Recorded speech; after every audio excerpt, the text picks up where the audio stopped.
Ці еўразвяз разам з Расіяй дапамогуць беларусам выйсці з палітычнага крызісу. Пра гэта я паразмаўляю з Паўлам Латушкам, кіраўніком народнага антыкрызіснага ўпраўлення і сябрам прэзідыума Коордынацыйнай рады.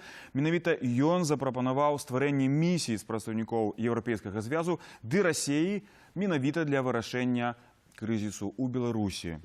Добрый дзень, спадар Павел. Добрый день. Перад тым, як я запытаю вас пра вашу ініцыятыву, дазвольце вас запытаць пра новыя перастаноўкі ў кіраўніцтве Беларусі. Яны, цікавыя, думаю, і вам. Вы, акрамя таго, што былы дыпламат, таксама і былі міністрам культуры. Дык вось сёння Александр Лукашенко прызначыў Анатолія Маркевіча на пасаду міністра культуры. Это чалавек, які ніякім чынам не звязаны быў з культурай, так? На вашу думку, што ён мусіў такога зрабіць, каб стаць міністрам культуры Беларусі? Я ведаю яго асабіста, неаднойчы прыходзілася сустракацца з ім, калі ён быў старшынёй Новагрудскага райвыканкама. Я думаю, што ацэньваць ўсё ж такі гэтую асобу трэба па выніках працы. І мы паглядзім, ці ён сапраўды адновіць купалаўскі тэатр, трупу купалаўскага тэатра, калі ён адновіць трупу гродзенскага тэатра, калі усе рэпрэсіянаваныя дзеячы культуры ў вялікім тэатры оперы і балету Беларусі, у рэспубліканскім тэатры беларускай драматургіі, музыкі, паэты, мастакі, якія выступілі супраць гвалту, а вельмі часта проста за сваю грамадскую пазіцыю атрымалі сотні, атрымалі арэшты, ці былі звольнены з працы. Калі ён як міністр даб'ецца таго, што ўсе будуць адноўлены і створыць адпаведныя перадумовы для сапраўднага развіцця беларускай культуры, якая з'яўляецца ключавым фактарам існавання і далейшай будучыні беларускай дзяржаўнасці, тады будзем яго ацэньваць. А тое, што чалавек непасрэдна, можа, не меў сувязі з культурай, гэта сапраўды так. Ён, конечно, хутчэй за ўсё я бы прагназаваў яго дзейнасць у такім кантэксце, што ён будзе падпарадкоўвацца, проста падпарадкоўвацца непасрэднаму свайму кіраўніку. Так, а вось прызначэнне Мікалая Карпенкова, які вядомы тым, што менавіта ён асабіста разбіваў дубінкай шкло ў кавярні ў Менску падчас пратэстаў. Прызначэнне Карпенкова на пасаду намесніка міністра ўнутраных справаў і камандуючага ўнутранымі войскамі. Што это азначае? Это значыць, далей будуць закручваць гайкі і больш брутальныя будуць дзеянні ўладаў, так? Памятаем, што Лукашенко вчора, здаецца, загадаў цягам тыдня разабрацца навесці парадак у Менску. Вось што будзе азначаць Карпенков? Паглядзець на ўсе кадравыя змены, якія адбываюцца апошнім часам у Беларусі па рашэнню Лукашэнкі. Па-першае, нават сам факт звальнення былога міністра ўнутраных спраў, намесніка міністра, прызначэння іх прадстаўнікамі ў рэгіёнах, у сталіцы Беларусі. Гэта ўсё сведчанне таго, што фактычна ўсе тыя людзі, якія працавалі верай і іх уласнай праўдай для Лукашэнкі, яны не маюць ніякага значэння. Я меў нават размову, памятаю, калі першы раз Бондар хацеў мяне звольніць з пасады, і мы вельмі шчыра размаўлялі ў кабінеце пра будучыню Беларусі з Лукашенко альбо без Лукашэнкі. Ён мне тады казаў, што я разумею, конечно, што Лукашенко, можа, не самы лепшы прэзідэнт, але ўсё ж такі ён гарант стабільнасці ад таго, што нас уратуе ад заваявання Расіі. Гэта быў яго аргумент, які ён мне сказаў адзін на адзін. Я яму сказаў, што будучыня Беларусі як самастойна незалежная, і трэба проста прымаць грамадскую пазіцыю. Ён гэтую грамадскую пазіцыю не прыняў, сёння ён страціў пасаду.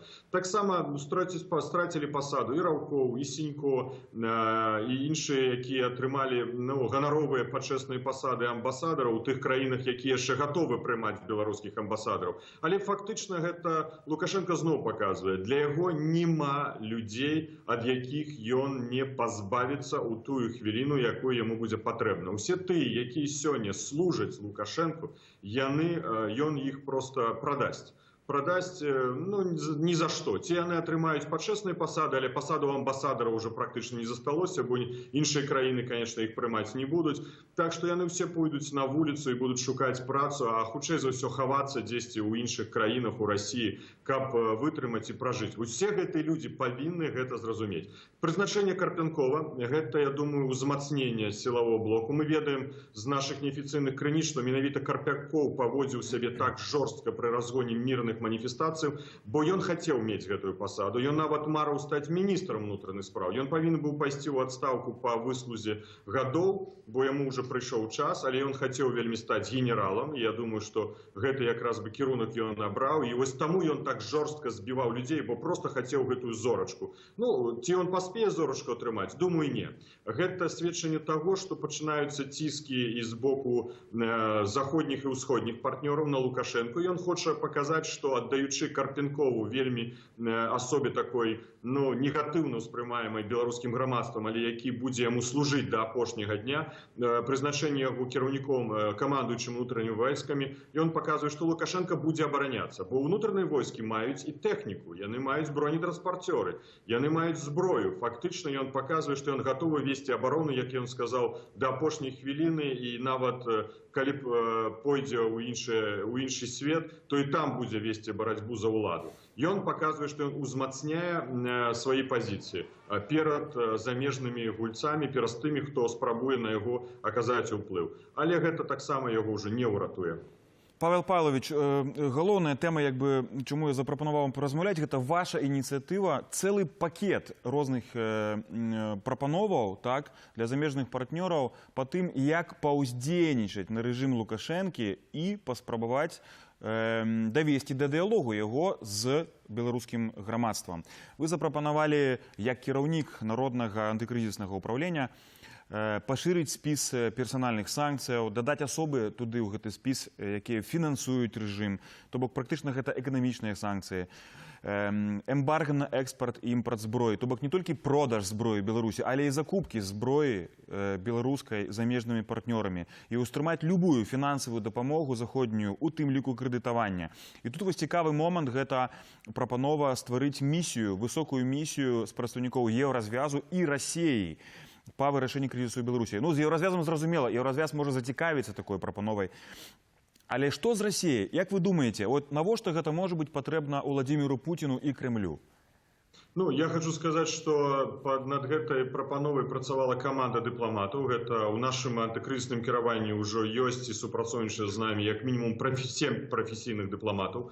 У нас ёсць дзяржаўныя служачыя, былыя, зразумела, з іншых накірункаў і міністэрстваў нашай краіны. Ёсць юрысты, адвакаты, беларусы, зразумела, усе грамадзяне Беларусі, прадстаўнікі палітычных грамадскіх арганізацый. І гэта як бы так наша агульная думка. Мы разумеем, што на сённяшні дзень Лукашенко працягвае трымацца за ўладу, выкарыстоўваючы сілавы апарат, сілавы блок. Выхад з гэтай сітуацыі магчымы праз пратэсную актыўнасць беларусаў. Зразумела, яна вельмі важная. Зразумела, што людзі церпяць, людзей катуюць, іх арыштоўваюць і гэтак далей. Але гэта вельмі важны інструмент уплыву на ўладу. Як бы там ні было, бо людзі вельмі часта пытаюцца, па што мы ходзім. Гэта мае сэнс, гэта мае вынік. І другі элемент, гэта, зразумела, санкцыі, якія зараз уводзяцца. Я гатовы расказаць больш падрабязна, бо ў сродках масавай інфармацыі, мне падаецца, не зусім прадстаўлена гэтая інфармацыя дакладна. І трэці элемент, гэта, конечно, дыялог. Але дыялог аб чым?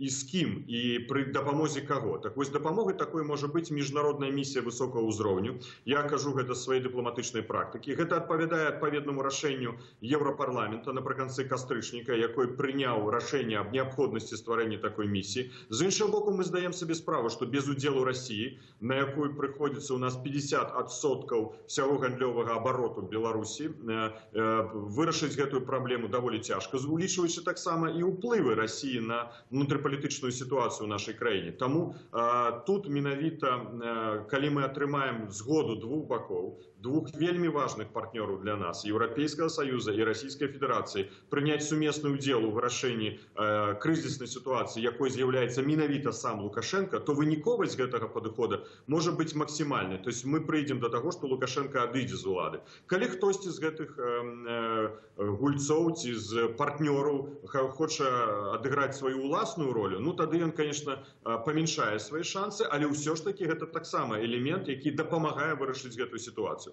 Так што гэта наша прапанова зроблена на падставе рашэння Еўрапейскага парламента. З другого боку, гэта прапанова Расіі, бо яна зразумела, што не павінен оставаться ў баку, але ўсё залежыць ад нас, ад беларусаў. Другім элементам нашай прапановы, як вы слушна заўважылі, гэта ціск. І гэта можна назваць канцэпцыяй прымушэння да дыялогу. У дыпламаты такі тэзіс сустракаўся раней. Прымушэнне да дыялогу пра што? Дыялог – гэта вызваленне, гэта адказнасць і гэта новыя выбары. Вось пра што дыялог. Ці раніцай, ці вечарам адбудуцца новыя выбары, і Лукашенко пад гэтым падпісваецца, з'язджае з краіны ці арыштоўваецца як злачынца. Гэта ўжо будзе сітуацыя, ну мы ж не можам прагназаваць, як яна ў гэты канкрэтны дзень будзе выглядаць. З другого боку, санкцыі будуць да этаму спрыяць. Мы бачым, што Конгресс, прабачце, Палата прадстаўнікоў США учора прыняла акт аб дэмакратыі Беларусі, якім прадугледжаны даволі жорсткія і прынцыповыя санкцыі. Гэтых санкцый трапляюць, перадусім, уся фінансавая дапамога з боку Злучаных Штатаў Амерыкі. Прадстаўнікі Злучаных Штатаў Амерыкі ва ўсіх фінансавых інстытутах, такіх як Сусветны банк, Міжнародны валютны фонд, будуць адстойваць пазіцыю супраць аказання фінансавай дапамогі рэжыму і за выключэннем гуманітарнай дапамогі. У гэты санкцыйны падыход таксама ўваходзяць усе не толькі звязаныя з Лукашенко, асабіста ён, яго сям'я, але вышэйшыя і высокія дзяржаўныя чыноўнікі, якія займаліся гвалтам, тэрорам, парушэннем Канстытуцыі, фальсіфікацыяй выбараў. І, што цікава, члены іх сем'яў таксама. Напрыклад, калі старшыня райвыканкама ці намеснік кіраўніка адміністрацыі прэзідэнта паедзе, калі ён нават зможа ўехаць у нейкую краіну, і альбо яго жонка, калі яна зможа зноў-такі ўехаць у нейкую краіну і паспрабуе разлічыцца банкаўскай карткай, то гэта банкаўская картка будзе заблакавана, калі яна будзе знаходзіцца на кантролі амерыканскай фінансавай сістэмы. Наступны крок – гэта, конечно, санкцыі ў адносінах Міністэрства ўнутраных спраў, канкрэтна ОМОНа, і Камітэта дзяржаўнай бяспекі і ўсіх сілавых ведомстваў, якія займаюцца генацыдам, тэрорам у адносінах да Беларусі. Гэта ўпершыню, калі прымаецца, ну, ён яшчэ не прынята, это ў разглядзе будзе ў Сенаце, мы спадзяемся бліжэйшым часам, пазней ён павінен быць падпісаны прэзідэнтам США. Акт даволі прынцыповых санкцый у адносінах да рэжыму Лукашенка. Вельмі важна, што будзе працаваць фінансавая выведка США і па нашых звестках таксама цэнтральнае выведчае ўпраўленне Злучаных Штатаў Амерыкі, каб знайсці грошы Лукашенка, бо ён заўсёды кажа: знайдзіце, я іх аддам. Так вось зараз займуцца спецыялісты.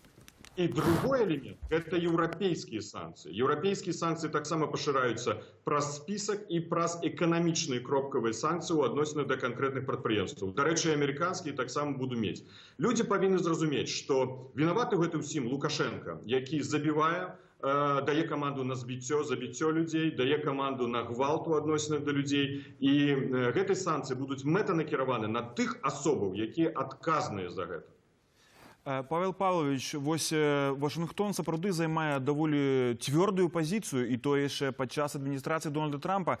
Як вы думаеце, ці мае значэнне, які прэзідэнт падпіша, то бок хто з іх падпіша? Яшчэ Дональд Трамп, які адыходзіць, ці праз 2 месяцы нам трэба пачакаць, пакуль Джо Байден займе сваю пасаду, ну калі займе ён пасаду, так? І тады будуць падпісаныя гэтыя ўжо канкрэтныя рашэнні, звязаныя з аднаўленнем акту аб дэмакратыі ў Беларусі.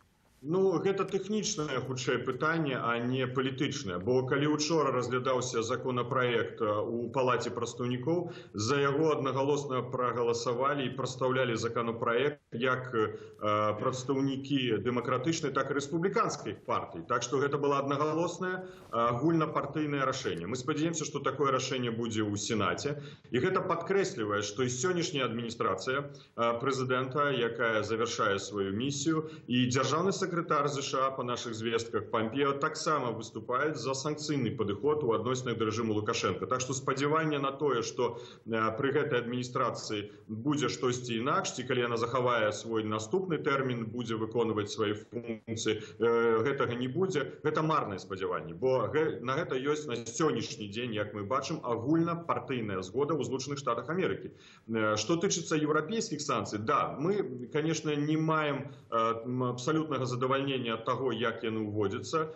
Яны ўсё ж таки не мають адпаведнай мэтанакіраванасці на тых людзей, асобаў, якія менавіта адказныя ў злачынствах на тэрыторыі Беларусі, у гвалце на тэрыторыі Беларусі, але ўсё ж таки сёння Еўрапейскі Саюз, міністры замежных спраў ЕС прынялі трэці пакет санкцый, які прадугледжвае пашырэнне спіску асобаў, якім будзе забаронены ўезд на Беларусі, будуць уведзены кропкавыя эканамічныя санкцыі.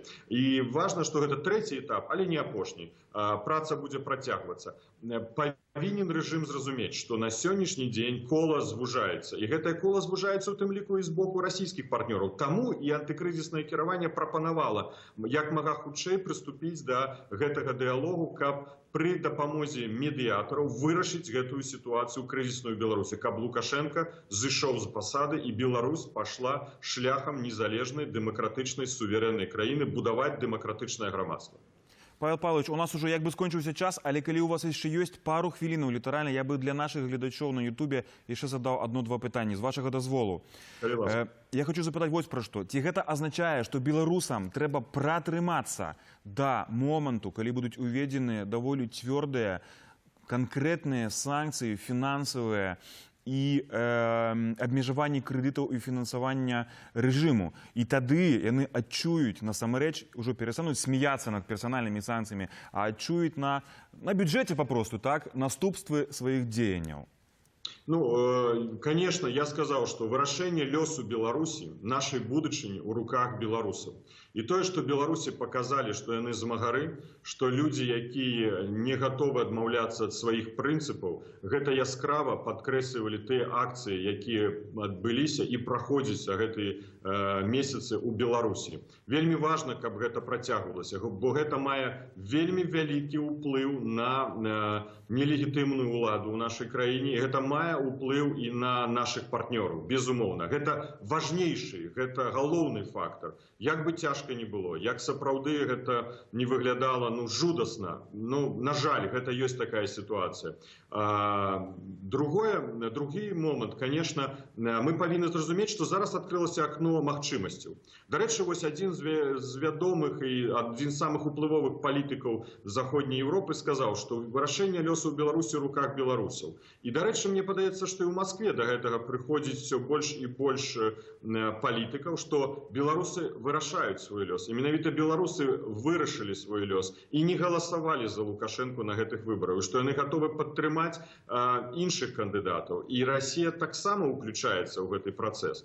І мы бачым па сродках масавай інфармацыі расійскіх, як яны ўжо вельмі востра, крытычна, нават са здзекам, калі хочаце, адносяцца да асобы Лукашэнкі. Яны проста яго ўжо не ўспрымаюць як кіраўніка дзяржавы, бо рыторыка, якая гучыць з расійскіх тэлеканалаў, гэтаму з'яўляецца сведчаннем.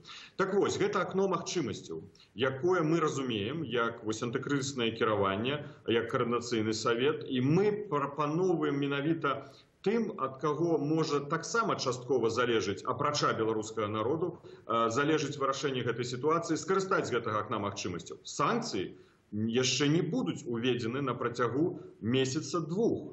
І таму вось гэта акно магчымасцяў вырашыць гэтую сітуацыю, каб не былі ўведзены ўвогуле. Тое самае, напрыклад, чэмпіянатам свету па хакею. Гэта добры прыклад. Фактычна Федэрацыя хакея паставіла іх на паўзу, даючы самім сабе надзею, што сітуацыя да мая ў Беларусі ўжо будзе інакшая. І там адбудзецца, і ў нас на Беларусі адбудзецца, і ў Латвіі адбудзецца сумесны чэмпіянат свету па хакею. Калі не, прабачце, якія міжнародныя чыноўнікі Федэрацыі хакея гатовы праводзіць чэмпіянат свету, калі старшыня Федэрацыі хакея з'яўляецца аднім з магчымых спраўцаў злачынства, да? Асоба, якая можа атрымаць абскаржанне ў тым, што ён здзейсніў такі акт. Так што тут пытанне таксама вырашанае, але з надзеяй. І ўсе менавіта маюць гэту надзею на месяц-два, калі скарыстаецца гэта акно магчымасцяў, Лукашенко адыдзе ад улады, і мы пачнем нармальна жыць, проста нармальнай краінай, і не трэба будзе ніякіх санкцый. Павел Павлович, дазвольце апошняе пытанне. Я хацеў запытаць пра чэмпіянат хакея, але вы ўжо адказалі, але хочу запытаць вось пра што. На наступным тыдні анансаваны візіт міністра замежных спраў Расіі Лаўрова ў Менск. На вашу думку, аб чым ён будзе размаўляць з міністрам Макеем і Александром Лукашэнкам? Я думаю аб адным. Калі Лукашенко адыдзе ад улады.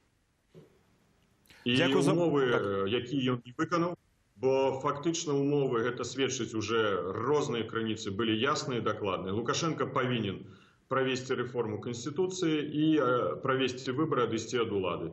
Ён заявіў апошнім часам, што ён не збіраецца адыходзіць ад улады, а другое он заявіў, што ён не збіраецца мяняць Конституцыю. То есть фактычна ён падмануў Москву чарговы раз.